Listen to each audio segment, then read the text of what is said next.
28 मार्च 2023। बाबा के महावाक्य।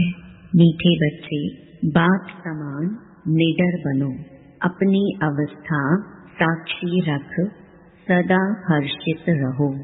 याद में रहने से ही अंतमति सो गति होगी।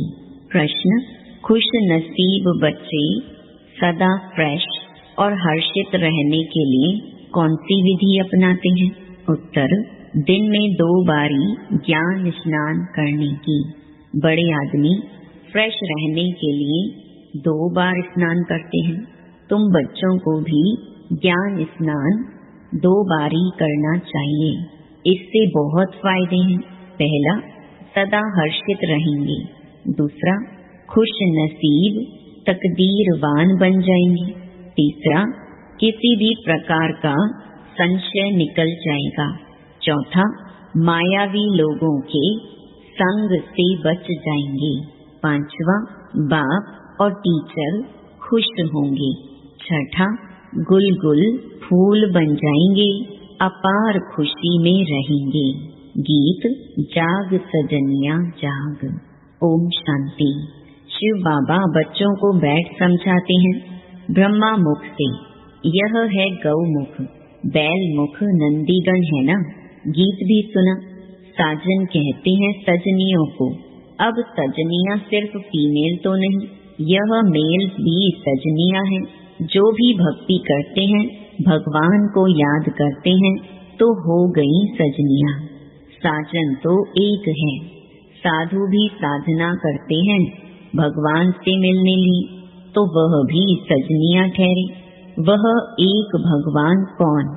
एक तो कहा जाएगा गॉड फादर को। जैसे वर राजा को आना पड़ता है बन्नी स्त्री को ले जाने के लिए, यह सब है वन्या। साजन को याद करती हैं तो जरूर आना पड़ेगा। एक के लिए तो नहीं, सबके लिए आना पड़ेगा। और सभी सजनियां दुखी हैं, कोई न कोई रोग बीमारी आदि होगी जरूर। तो यह हो गया नरक। स्वर्ग में है सुख, नरक में है दुख। इस समय हम सब हैं नरकवासी सजनियां, अर्थात सब माया रावण की कैद में हैं। बेहद का बाप बेहद की बातें ही समझाएंगे। सारी दुनिया कैद में है, इसको दुख धाम कहा जाता है। धाम अर्थात रहने की जगह। कलयुग में है दुख, सतयुग में है सुख। दैवी संप्रदाय, आसुरी संप्रदाय, यह है गीता के भगवान शिव के महावाक्य। वह खुद कहते हैं, सजनिया अब नवयुग आया। यह पुरानी दुनिया है। साजन कहते हैं अब जागो, अब नया युग सतयुग आता है। गीता से स्वर्ग स्थापन किया था। गीता भारत के देवी देवता धर्म का शास्त्र है। जो देवता धर्म अब प्रायलोप हो गया है। प्राय अर्थात बाकी आटे में नमक जाकर रहा है। चित्र हैं लेकिन अपने को कोई भी देवता नहीं मानते। ये भूल गए हैं कि सतयुग में देवी देवता धर्म था, जिसको ही स्वर्ग कहा जाता है। जब लक्ष्मी नारायण का राज्य होगा, तब वह ऐसे नहीं कहेंगे कि अब स्वर्ग है। फिर तो यह भी समझें कि नरक होना है। ये सब राज हम अभी जानते हैं। 5000 वर्ष पहले स्वर्ग था, अब नरक है। देवी देवता धर्म की टांग टूटी हुई है। ये बातें और कोई गीता सुनाने वाला बता न सके। सर्वशास्त्रमयी शिरोमणि गीता है।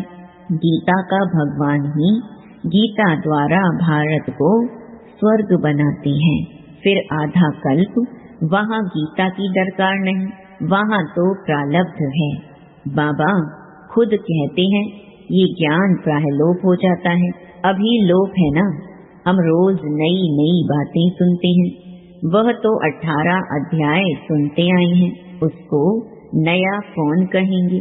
पूरे 18 अध्याय लिख दिए हैं। यहाँ तो हम पढ़ते रहते हैं, योग लगाते रहते हैं, इसमें भी टाइम लगता है। ज्ञान और योग दोनों भाई बहन हैं। बाबा कहते हैं ध्यान से ज्ञान श्रेष्ठ है, क्योंकि उससे ही तुम जीवन मुक्ति पा सकेंगे। ऐसा कोई कह न सके कि हमको साक्षात्कार हो तो पुरुषार्थ करें। सामने श्री कृष्ण का चित्र देख रहे हैं, ऐसे प्रिंस प्रिंसेस बनेंगे। फिर जो चाहे सो बनो। प्रिंस प्रिंसेस बनते हैं, यह तो मानना चाहिए ना। अब नवयुग आ रहा है, जहाँ जीत वहाँ जाकर प्रिंस पने का जन्म लेंगे। रतन जड़ित मुरली भी होगी, ये निशानी है। श्री कृष्ण को भी मुरली दिखाते हैं, क्योंकि सहजादा है ना। बाकी वहाँ ज्ञान की कोई बात नहीं। ज्ञान का सागर तो एक शिव बाबा है। वह बाबा कहते हैं बच्चे, विनाश सामने खड़ा है, पिछाड़ी में मंत्र देने वाला कोई नहीं रहेगा। अंतमति तो गति गाई हुई है ना। अंत में मेरी याद रखेंगे तो गति मिल जाएगी। तुम आजकल करते आए हो। 2-4 इत्तेफाक दिखाऊंगा कि कैसे अचानक मनुष्य मरते हैं। उस समय मंत्र को याद कर नहीं सकेंगे। समझो अचानक छत गिर पड़ती है, उस समय याद कर सकेंगे। धरती हिलेगी, उस समय तो हाय हाय करने में लग जाएंगे। बहुत समय से प्रैक्टिस होगी तो फिर उस समय अवस्था हिलेगी नहीं। साक्षी हो, हर्षित मुख बैठे रहेंगे। मनुष्य तो थोड़ा आवाज से डर के मारे भाग जाएंगे। तुम कभी भागेंगे नहीं, डरने की बात नहीं। जैसे बाबा निडर है, बच्चों को भी निडर बनना है। बाबा कहते, बच्चे अब नवयुग आ रहा है, अब अपने को इंश्योर कर दो। सारे भारत को तुम इंश्योर करते हो। बाप से ताकत लेकर भारत को तुम इंश्योर कर रहे हो। भारत हीरे जैसा बन जाएगा। फिर उसमें भी जितना जो लाइफ को इंश्योर करेगा, तन मन धन सब इंश्योर हो जाता है। बाबा कहते हैं ये ज्ञान प्रत्यक्ष फल देने वाला है। जैसे सुदामे का मिसाल है, झट महल देखे तो प्रत्यक्ष फल हुआ ना। प्रिंस प्रिंसेस का भी साक्षात्कार करते हैं। फिर प्रिंस प्रिंसेस तो सतयुग में भी हैं, त्रेता में भी हैं। ये थोड़े ही समझ सकेंगे कि हम कहाँ के प्रिंस बनेंगे। सब सूर्यवंशी तो नहीं बन सकेंगे। ये सब है साक्षात्कार। बाकी आत्मा कोई निकल कर जाती नहीं है। ये साक्षात्कार भी ड्रामा में नोंद है। सोल को बुलाते हैं तो ऐसे थोड़ी ही आत्मा कोई शरीर से निकल जाती है, फिर तो वह शरीर रह न सके। ये सब साक्षात्कार हैं। बाबा भिन्न भिन्न रूप से साक्षात्कार कराते हैं। नोंद है तब सोल आती है। ये ड्रामा का राज समझना है। नई बातें हैं ना, तो क्लास में भी रेगुलर आना पड़े। तुमको मालूम है बहुत अच्छे अच्छे आदमी 2 बारी स्नान करते हैं फ्रेश रहने के लिए। ये भी ज्ञान स्नान 2 बारी करने से फ्रेश होंगे। 2 बारी ज्ञान स्नान करने से बहुत बहुत फायदा है, नहीं तो मुफ्त में अपनी बादशाही गंवा देंगे। बाबा रजिस्टर से भी जांच करते हैं, पूरा खुश नसीब तकदीरवान कौन है। अरे बेहद के बाप से अथाह धन लेने जाते हैं, स्वर्ग का मालिक बनते हैं। अगर इतना निश्चय नहीं तो ऊंच पद भी पा नहीं सकेंगे। 2 बारी स्नान करने से तुम बहुत बहुत हर्षित रहेंगे। बाबा कहते हैं मैं गाइड बन तुम बच्चों को ले चलने आया हूँ। कितना घुमाता हूँ। वो लोग एरोप्लेन से ऊपर जाते हैं, कितनी उनकी महिमा होती है। वास्तव में महिमा तो तुम्हारी होनी चाहिए। तुम वैकुंठ में जाकर घूम फिर आते हो, मोस्ट वंडरफुल चीज है। बाबा कहते हैं मैं सबसे दूर रहने वाला आया हूँ देश पर आई। फिर इसमें सर्वव्यापी की तो बात ही नहीं। तुम पैगंबर हो, पैगाम देने वाले हो ना। मैं भेज देता हूँ। ये भी ड्रामा में नून है। ड्रामा अनुसार हर एक को अपना पार्ट बजाने आना पड़ता है। फिर मैं भी आया हूँ, आकर पढ़ाता हूँ। ये तो गीता पाठशाला है। उन सत्संगों में तो तुम जन्म जन्मांतर जाते रहते हो। एक कान से सुना, दूसरे से निकला। एम ऑब्जेक्ट कुछ नहीं। अभी तो अंदर में खुशी की तालियां बजती रहती हैं। स्टूडेंट लाइफ में जो अच्छा पढ़ते हैं उनको तो खुशी रहती है ना। बच्चे के संबंध की भी खुशी होगी, टीचर को भी खुशी होगी। यह भी माँ बाप है, टीचर है तो खुशी होती है। बच्चों का फर्ज है पढ़ना। अब बाप सम्मुख आया हुआ है तो एक बाप से ही सुनो। तुम आधा कल्प बहुत भटके हो, अब भटकना बंद करो। परंतु वह भी तब होगा जब पूरा निश्चय हो। मनुष्य कहते हैं कि कलयुग में इतने वर्ष पड़े हैं। तुम जब उनको बताएंगे तो वह कहेंगे ये सब कल्पना है, जादू है, बस अबलाएं वहाँ ही बैठ जाएंगी। बाबा अपनी तरफ खींचते, मायावी पुरुष फिर अपनी तरफ खींचते, बीच में लटकते रहते हैं। बाबा समझाते हैं, बच्चे जब तक 2 बारी ज्ञान स्नान नहीं किया है तब तक कुछ फायदा नहीं होगा। अरे कोई समय मुरली में ऐसी पॉइंट्स निकलती हैं जिससे ऐसा तीर लग जाएगा जो तुम्हारा संशय मिट जाएगा। और कोई भी सत्संग में जाने के लिए कभी मना नहीं करते, यहाँ के लिए मना करते हैं क्योंकि यहाँ पवित्र रहने की मुख्य बात है। स्त्री पति दोनों को पवित्र बनना है। यहाँ तो स्त्री पति के पिछाड़ी सती बनती है कि पति लोक में जाए। पति नरक में है तो स्त्री भी नरक में आ जाती है।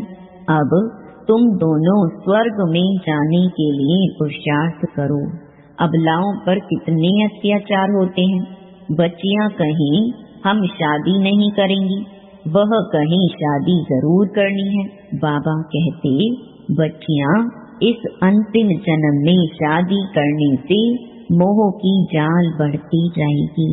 पति से मोह, फिर बच्चों में मोह, पियर घर ससुर घर में मोह।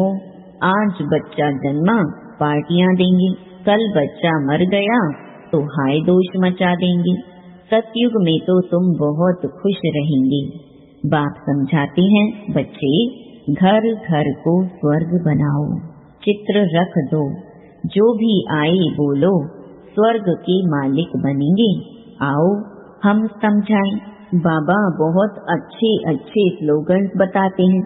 2 बारी स्नान करने से तुम बहुत गुलगुल बन जाएंगी, अपार खुशी रहेगी। कहा जाता है ईश्वर की महिमा अपरम अपार है, तो तुम्हारी खुशी की महिमा भी अपरम अपार हो जाएगी। गीता की महिमा भी अपरम अपार है। तुम कहेंगे गीता से हम स्वर्ग का मालिक बन रहे हैं।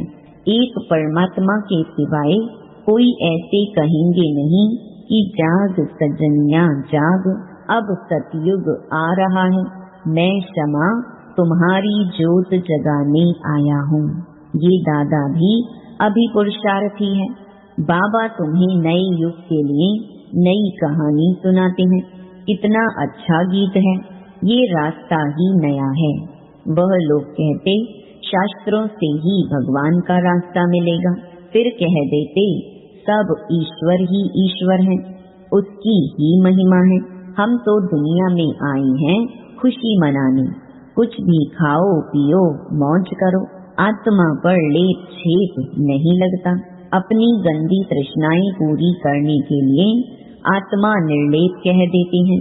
ऐसे के संग में कभी फंसना मत। तुम हो हंस। बाबा कहते तुमको बिल्कुल प्योर बनना है। विकार में जाना तो क्रिमिनल असॉल्ट है।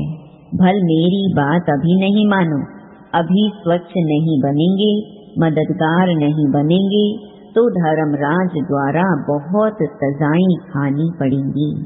याद रख लेना, भगवान ने नया संसार दिखाया है। तुम नए संसार के मालिक बनने आए हो। तो अपने दिल से पूछो, हम सौतेले हैं या मातेले? शिव बाबा है दादा, ब्रह्मा है बाबा, हम हैं पोत्रे पोत्रियां।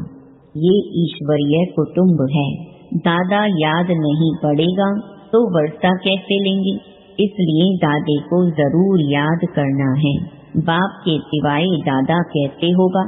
दादा है, तुम पोत्रे हो, बीच में बाप जरूर है। पोत्रों का हक है दादे पर, इसलिए कहते हैं तुम दादे से प्रॉपर्टी ले ही लेना। खुशी की बात है ना। हम शिव भगवान की गीता से भारत की तकदीर हीरे जैसी बना रहे हैं। एक गीता ही हीरे जैसा बनाती है, बाकी सब कौड़ी तुल्य बना देते हैं। भारत की तकदीर को एकदम लकीर लग गई है। अब फिर बाप भारत की तकदीर जगाते हैं। मनुष्य गीता का छोटा लॉकेट बनाकर भी पहनते हैं, परंतु उसके महत्व को कोई नहीं जानते। यहाँ कायदे भी बड़े कड़े हैं। पवित्र ब्राह्मण जरूर बनना पड़े। ठगी से मम्मा बाबा नहीं कहना है। सच्चा बनेंगे तब ही नशा चढ़ेगा। हाफ कास्ट को नशा नहीं चढ़ेगा। भगवान भारत के पीछे दीवाना बना है कि हम भारत को फिर हीरे जैसा बनाऊंगा, तो भारत पर आशिक हुआ है ना। भारत को फिर से ऊंच बनाते हैं। आशिक माशूक के पिछाड़ी दीवाना होता है ना, तो भारत वासियों के पीछे कितना दीवाना है, कितना दूर से भागते हैं और फिर कितना बड़ा निरहंकारी है। अच्छा, मीठे मीठे सिकिलधे बच्चों प्रति मात पिता बाप दादा का याद प्यार और गुड मॉर्निंग। रूहानी बाप की रूहानी बच्चों को नमस्ते। धारणा के लिए मुख्य सार। पहला, बेहद के बाप से अथाह ज्ञान धन लेने के लिए 2 बारी ज्ञान स्नान करना है। पढ़ाई में रेगुलर जरूर बनना है। दूसरा, फुल कास्ट सच्चा पवित्र ब्राह्मण बनना है। बाप का मददगार बनना है। गंदी तृष्णा रखने वालों के संग में कभी नहीं फंसना है। वरदान, तन मन और दिल की स्वच्छता द्वारा साहिब को राजी करने वाले सच्चे होली हंस भव। स्वच्छता अर्थात मन वचन कर्म संबंध सब में पवित्रता। पवित्रता की निशानी सफेद रंग दिखाते हैं। आप होली हंस भी सफेद वस्त्रधारी साफ दिल अर्थात स्वच्छता स्वरूप हो। तन मन और दिल से सदा बेदाग अर्थात स्वच्छ हो। साफ मन व साफ दिल पर साहिब राजी होता है। उनकी सर्व मुरादें अर्थात कामनाएं पूरी होती हैं। हंस की विशेषता स्वच्छता है, इसलिए ब्राह्मण आत्माओं को होली हंस कहा जाता है। स्लोगन, जो इस समय सब कुछ सहन करते हैं वही शहंशाह बनते हैं। ओम शांति।